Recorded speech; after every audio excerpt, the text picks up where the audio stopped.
Discrimination होता था, समझ में आता था। क्यों होता था समझ में नहीं आता था। धीरे धीरे रुकते हुए अकेले घर आती थी, क्योंकि शरीर में पोलियो था, मन में पोलियो नहीं। ग्रेजुएशन कंप्लीट किया, उसके बाद जिंदगी रुक सी गई थी। बस सुना था कि हमारे गांव से किसी ने आईएएस किया है, बस मन में जुनून आ। बाप को कहा तो पापा ने कहा कि नहीं, हमारी फाइनेंशियल पावर इतनी नहीं है, सब एक तरफ, मैं अकेली एक तरफ। फिर फाइनली ये बोला गया कि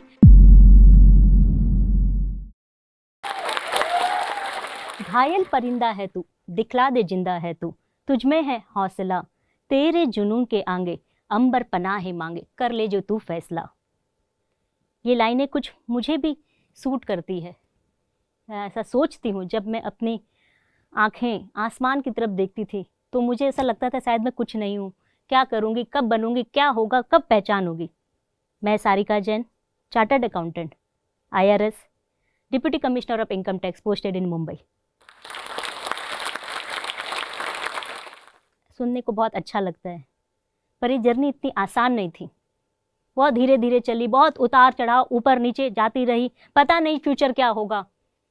2 साल की उम्र में पोलियो हो गया। एक ऐसे शहर में जन्मी, काटावांजी, उड़ीसा का एक छोटा सा कस्बा, Orthodox Marwari family, joint family, जहाँ पे माँ बाप को भी नहीं पता ये पोलियो क्या होता है। डॉक्टर्स को लगा मलेरिया है, इंजेक्शन दे दिया, 50% बॉडी काम करना बंद कर दिया। 1.5 साल तक कोमा की स्थिति पे बेड पे पड़ी रही। माँ ने हार नहीं मानी, बाप ने हार नहीं मानी। उन्होंने कहा नहीं, हम बच्चे का केयर करेंगे, मालिश किए, हर नीम हकीम सबके पास लेके गए, पर पता नहीं आगे फ्यूचर क्या होगा। 4 साल की एज में मैं चलना वापस से सीखी, लड़खड़ाते हुए, गिरते हुए, भागते हुए आगे फिर से मैं चलना शुरू किया। स्कूल के लिए जब वो परेशान हुए, एडमिशन नहीं मिल रहा था, कोई भी स्कूल इस बच्चे को लेना नहीं चाहता था। समहाउ कहीं एक स्कूल में एडमिशन मिला। बहुत ज़्यादा तो स्कूल की बातें याद नहीं आती, पर इतना याद आता है कि बहुत संघर्षपूर्ण था, मेरे लिए आसान नहीं था। स्कूल जाती थी, रास्ते में कुछ बच्चे खेलते होते तो वो चिढ़ाते थे, लड़खड़ाते थे, एक्ट करते थे और पत्थर भी मारते थे। इग्नोर करती थी या उधर नहीं देखती थी। ऐसा लगता अगर आज मैंने इनको देख लिया, अपने आप को रोक लिया, तो मैं कभी आगे नहीं बढ़ पाऊंगी। वो 4 किलो का बस्ता, वो 1 किलो का टिफिन, वो 1 किलो का पानी बोतल आज भी याद आता है। जब मैं निकलती थी स्कूल से घर जाने को, लंबा सा सफर लगता था, कोई साथ चलने को तैयार नहीं होता था। धीरे धीरे रुकते हुए अकेले घर आती थी, क्योंकि शरीर में पोलियो था, मन में पोलियो नहीं। कभी आवाज़ भी नहीं उठाई, नहीं कभी मम्मी पापा ने समझा कि ऐसी कोई प्रॉब्लम होती है, क्योंकि उनके लिए मैं कोई डिसेबल बच्चा नहीं था, एक नॉर्मल बच्चा था। एक नॉर्मल बच्चे की तरह ट्रीट करते थे। डिस्क्रिमिनेशन होता था, घर पे तो नहीं हुआ, डिस्क्रिमिनेशन होता था, समझ में आता था। क्यों होता था समझ में नहीं आता था। डिस्क्रिमिनेशन आज भी होता है, समझ में आता है। क्यों होता है समझ में नहीं आता है। उस समय फर्क पड़ता था और आज फर्क नहीं पड़ता है। स्कूल की पढ़ाई कंप्लीट हुई, आगे डॉक्टर बनने की इच्छा थी। माँ बाप को कहा तो पापा ने कहा कि नहीं, हमारी फाइनेंशियल पावर इतनी नहीं है। क्या बोलते कि ऐसे बच्चे को, किस तरीके से डिसेबल बच्चे को वो बाहर भेजते, नहीं भेज सकते, तो उनकी मजबूरी थी। समहाउ मैंने कॉमर्स लिया, जो एक कॉलेज था छोटे से गांव पे, वहाँ कॉमर्स की पढ़ाई कंप्लीट की, ग्रेजुएशन कंप्लीट किया। उसके बाद जिंदगी रुक सी गई थी, क्योंकि एक डिसेबल बच्चा की जिंदगी कहाँ तक रहेगी। ग्रेजुएशन, एक आम लड़की, एक मारवाड़ी लड़की, जो ट्रेडिशन होता है या तो कॉलेज करो और शादी कर दो, यहाँ तो शादी का कंडीशन ही नहीं था। सब थक चुके थे कि अब तो कुछ होना नहीं है, मान चुके थे ये लड़की अब घर पे रहेगी। 4 साल मैं घर पे रही, पर मुझे एक ही सपना आता था, मैं पढ़ाई करूंगी। किस तरीके से करूंगी पता नहीं था। रात को रोज नींद पे यही आता था कि मैं पढ़ रही हूँ, मेरे टीचर मुझे पढ़ा रहे हैं, पर असंभव से था। किसी को बोलने से वो मानता नहीं था, ऐसा भी कभी हो सकता है। 2 बड़ी बहनें थी, वो हमेशा सपोर्ट करती थी, सारिका ये समय बदल जाएगा, हिम्मत रख, पर सोच नहीं पाते थे ये हिम्मत कब आएगी, कैसे होगा। 4 साल के बाद अपॉर्चुनिटी मिली कि आप सीए का एग्जाम दे सकते हो, लेकिन घर पे बैठ के दे सकते हो। मैंने बोला बहुत अच्छी बात है, मैं करूंगी कोशिश। जिस समय सीए की पढ़ाई शुरुआत की ना, तो मुझे डेबिट समझ में आता था, क्रेडिट समझ में आता था, मैं भूल चुकी थी अकाउंट्स। फिर भी कोशिश किया, घर पे बैठ के 1 महीना कोशिश की। वहां से उस समय 30 या 40 बच्चे ने गांव से एग्जाम दिया था, मैंने टॉप किया।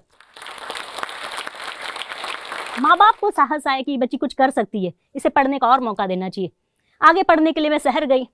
शहर पे इतना बड़ा शहर था, पहली बार तो मैं 1000 बच्चों को देखा। कहाँ छोटे से गांव में 50 बच्चों के साथ पढ़ी हुई। बहुत मेहनत की, ऐसा नहीं कि जिंदगी में स्ट्रगल नहीं करना पड़ा, पर मुझे कभी समझ में नहीं आया कि स्ट्रगल क्या होता है। वो आम लोगों को दिखाई देता कि हमारा शरीर काम नहीं देता, लेकिन मन में कभी नहीं था। मन से अगर हार जाती तो मैं आज हार जाती। सीए कंप्लीट हुआ, मैंने 6 महीने पहले कंप्लीट किया और मुझे अपने ही कोचिंग इंस्टीट्यूट में बेस्ट स्टूडेंट का अवार्ड मिला। उस समय मैंने टॉप किया। वहाँ के टीचर ने 3 साल के बाद मुझे पहली बार बोला कि सारिका, तुम्हें देख के हमेशा एक बात याद आती थी, जब ऐसी लड़की पढ़ने आती थी तो हमें लगता था कि हमारा 100% देना पड़ेगा। हमें तकलीफ होती थी जब तुम 3 फ्लोर चढ़ के आती थी और हमने तभी सोच लिया था कि हम नया कोचिंग बनाएंगे तो एक लिफ्ट लगाएंगे, उसका नाम सारिका लिफ्ट रहेगा। आज भी उस लिफ्ट को देख के तुम्हारी याद आती है। आज भी हम अपने बच्चों को प्रेरणा देते सिर्फ सीए नहीं बनना, हमें सारिका जैसे बनना है। सीए बन गई, घर पे खुशी का माहौल छा गया, क्योंकि किसी ने इतनी पढ़ाई नहीं की थी हमारे घर पे। तभी मन में एक ख्याल आया कि किसी ने मुझे ट्रेन पे बताया ऐसी बातों बातों में कि आईएएस कोई चीज़ होती है। मैंने कभी कोई ऑफिसर नहीं देखा था, कभी किसी से बात नहीं की थी, बस सुना था कि हमारे गांव से किसी ने आईएएस किया है। बस मन में जुनून आ गया। मैंने पूछा क्या होता है आईएएस, क्या करना पड़ता है इस आईएएस बनने के लिए? कुछ नहीं, बस पढ़ना होता है। तो मैंने बोला हाँ, मेरे पास कैपेसिटी है पढ़ने की, मैं कोशिश करूँगी। सीए बनने के बाद घर गई, घर वाले खुश थे, अब लड़की घर आएगी, हम कोई जॉब दे देंगे, कोई ऑफिस खोल देंगे, बैठ के काम करेगी। मैंने बोला नहीं पापा, मुझे आईएएस बनना है। घर पे पंचायत बैठ गई कि लड़की को शायद भूत चढ़ गया है, कैसी बहकी बातें कर रही है, हमारी जैसी फैमिली के बच्चे आईएएस बन सकते हैं, हम सादे लोग हैं, हम लोग नहीं कर सकते। ऑफिसर कैटेगरी अलग होती है, वो इंटेलिजेंट होते हैं। मैंने बोला नहीं, मुझे पढ़ने की इच्छा है। ओआर एसआर पास किया गया, एसआर तो छोड़ो ओआर भी पास नहीं हुआ, सब एक तरफ, मैं अकेली एक तरफ। फिर फाइनली ये बोला गया कि ठीक है, लड़की पढ़ने की तो इच्छा जाहिर कर रही है और तो कुछ नहीं, कोशिश करने देते हैं, पढ़ लेगी, पास तो उसे होना नहीं है। 1.5 साल का समय देते हैं। घर पे पढ़ा 2-3 महीना, सब उनको समझ में आया कि लड़की मेहनत बहुत कर रही है लेकिन हो नहीं रहा है। फिर दिल्ली गई, अकेले दम पे दिल्ली गई, वहाँ पढ़ाई स्टार्ट की, वहाँ पढ़ाई करी और एग्जैक्ट 1 ईयर में मैं रैंक लेके वापस आ गई। यूपीएससी की लिस्ट में मेरा नाम आया, सबका नज़रिया चेंज हो गया। आपने बचपन में मारियो का गेम खेला होगा, बहुत सारे हडल्स आते हैं, 1-अप मिलता है, पावर मिलता है, दुश्मन आते हैं, पानी आता है, आग का गोला आता है, आप इसे पार करते करते खेलते जाते हैं। अगर आप सोचिए ऐसा मारियो का गेम जिसमें कोई प्रॉब्लम नहीं आए, आप खेलते जा रहे, चलते जा रहे, गोली का पावर मिल रहा है, 1-अप मिल रहा है, आप खेलेंगे? नहीं खेलेंगे, क्योंकि आपको मज़ा ही नहीं आएगा। जब तक आपकी लाइफ में चैलेंजेस नहीं होंगे, आपके गेम में चैलेंजेस नहीं होंगे, आपको गेम नहीं मजा आया तो लाइफ कैसे मजा आएगी? लाइफ का एक्सपीरियंस मेरा ये कहता है कि जिस तरीके से सीता की अग्नि परीक्षा एक बार हुई थी, हमारे कैटेगरी के लोगों की हमेशा अग्नि परीक्षा होती है और एक रेसिंग हमेशा लग जाती है बिना कोई रेसिंग के, और ख़त्म होने से पहले हमें डिक्लेयर कर देता है कि आप लूज़र हो। पर आपको डिसाइड करना है, या मुझे खुद को डिसाइड करना है, या मैंने खुद डिसाइड किया कि नहीं, ये मेरा अंत नहीं है।